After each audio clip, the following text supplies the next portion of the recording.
सभी साधक साधिकाओं को जय श्री माता रानी, जय माँ योग माया। आज हम आप सबको जानकारी देने वाले हैं कि घर में अगर निगेटिव एनर्जी का वास है या नकारात्मक शक्ति आपके घर में रह रही है तो आपके घर में किस तरह के लक्षण दिखाई देंगे या किस तरह के उपद्रव आपके घर में होंगे। अगर किसी के घर में नकारात्मक शक्तियाँ रह रही हैं तो उसके घर में क्या क्या स्थितियाँ घटेंगी, कैसे उनके घर का माहौल बनेगा, क्या उनके घर में कैसे लड़ाई झगड़ा कितना चालू हो जाएगा। तो इस बारे में हम थोड़ी सी जानकारी देंगे आप लोगों को। तो किसी के घर में अगर नकारात्मक शक्तियों का वास है तो सर्वप्रथम उसके घर में छोटे मोटे झगड़े चालू हो जाते हैं। आपस में माता से, पिता से, पत्नी से, पुत्र से, भाई से तरह तरह के लड़ाई झगड़े स्वतः ही चालू हो जाते हैं, वो भी बिना किसी वजह के।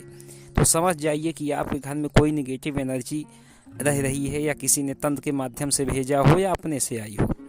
और आपके घर में छोटी मोटी बीमारियां लगी रहेंगी। पैसा आया तो कोई ना कोई बीमारी आपको ऐसे मिल जाएगी कि आप तुरंत डॉक्टर के यहाँ जाएंगे, पैसा जैसे आया वैसी तरह धन का मार्ग तुरंत खत्म।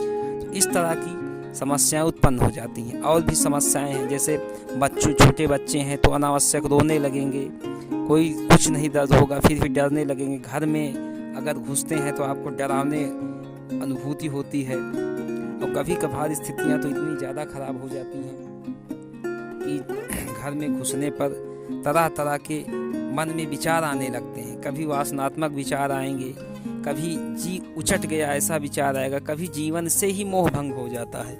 ऐसे तरह तरह के विचार मन में आते रहते हैं। तो समझ जाइए कि आपके घर में कोई नकारात्मक शक्ति रह रही है और आपके घर में माहौल ख़राब हो रहा है। कभी कभार तो नकारात्मक शक्तियाँ इतनी प्रबल हो जाती हैं कि घर में रह रही जो भी गर्भवती महिलाएं हैं, अगर आपके घर में किसी नकारात्मक शक्ति का वास है तो उनके बच्चे तक को गिरा देती हैं। इस तरह की बहुत ही घटनाएं हमने देखा है अपने जीवन में और अनुभव भी किया है। तो घर में अगर किसी की नकारात्मक शक्तियों का वास है तब आपको सावधान हो जाने की ज़रूरत है, क्योंकि नकारात्मक शक्तियाँ आपको एकदम तोड़ देंगी।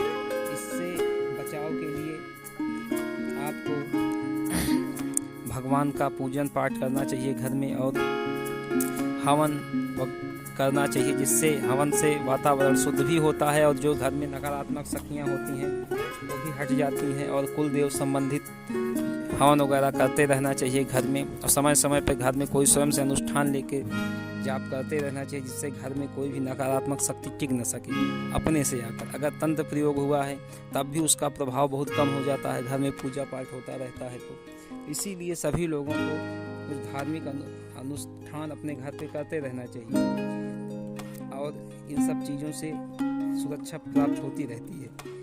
अगर किसी के घर में इस तरह की लगातार समस्याएं हैं तो हमारे माध्यम से भी दूर करा सकता है और अपने घर में हो रही इन उपद्रवों को शांत कर सकता है। आप स्वयं से भी दूर कर सकते हैं। मैं आगे कुछ प्रयोग बताऊंगा आप लोगों को, जिससे आप स्वयं से भी अपने घर में होने वाली समस्याओं को दूर कर सकें और सुखी जीवन जी सकें।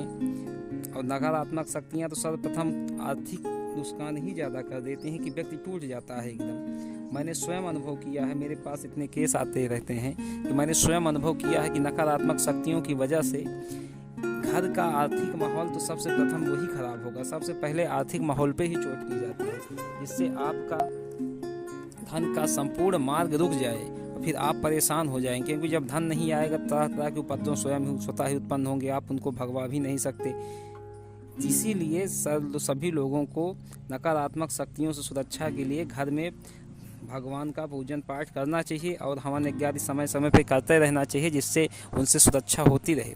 और भी हम ज्ञानप्रद और प्रयोग आपको हम देंगे आगे आने वाली वीडियो में।